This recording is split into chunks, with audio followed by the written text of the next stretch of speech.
Hello সবাইকে, আমি Anika. Welcome to my YouTube channel. নতুন আরেকটি ব্লগে আপনাদের সবাইকে স্বাগত। আশা করছি আমার এই ব্লগটি আপনাদের সবার ভালোই লাগবে। এটি ছিল গত শুক্রবারের একটি ব্লগ। সকালবেলা ঘুম থেকে উঠেই নাস্তা তৈরি করে ফেললাম।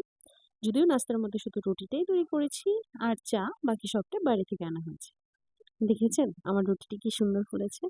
আমি তো দেখে অবাক। তারপরে চা তৈরি করে নিলাম। তারপরে নাস্তার মধ্যে ছিল রুটি, ভাজি, পরোটা, সবজি। তারপরে কি এগুলো সব রেডি করে নিলাম।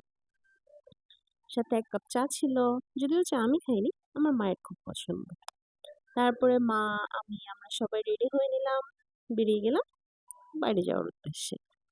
তো আপনারা অবশ্যই দেখে হয়তো বুঝেই গিয়েছেন আমরা কোথায় গিয়েছি। জি, আমরা গিয়েছিলাম বাঙালিয়ানা ভোজে।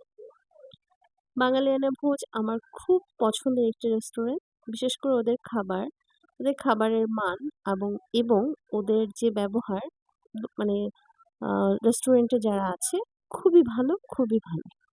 তো যেখান থেকে ভালো সার্ভিস পাওয়া হয় সেখানে অবশ্যই বারবার যেতে ইচ্ছে হয়, তাই না? জি, অবশ্যই। তো সেখানে খাওয়া-দাওয়া শেষ করে দেখলাম হাতে অনেকটা টাইম ছিল। তো ভাবলাম কোথায় যাওয়া যায়, কোথায় যাওয়া যায়? তো ওখান থেকে একটা রিক্সা নিয়ে চলে গেলাম রমনা পার্কে। ও, ভিডিওর আগে কিন্তু বলে ফেললাম। যাই হোক, আমরা পৌঁছে গেলাম রমনা পার্কে। তো ঢোকার পরে অর্জুন বলছে, "চলো মা আমি তোমার হাত ধরে নিয়ে যাই।" তো ওর পার্কটা খুব পছন্দ, হাঁটার পার্ক ওর পছন্দ। তো ওখানে অনেকটা সময় ছিলাম। একটু হাঁটাহাঁটি করলাম। তারপরে হঠাৎ করে লেকের পাশে যে পুলে দেখছিলাম কেউ একজন টিকটক করছে। তো তারও একটু ভিডিও করে নিলাম। তারপরে আরকি অনেকটা সময় থেকে চলে আসলাম। একটু টাটা দিচ্ছিলাম।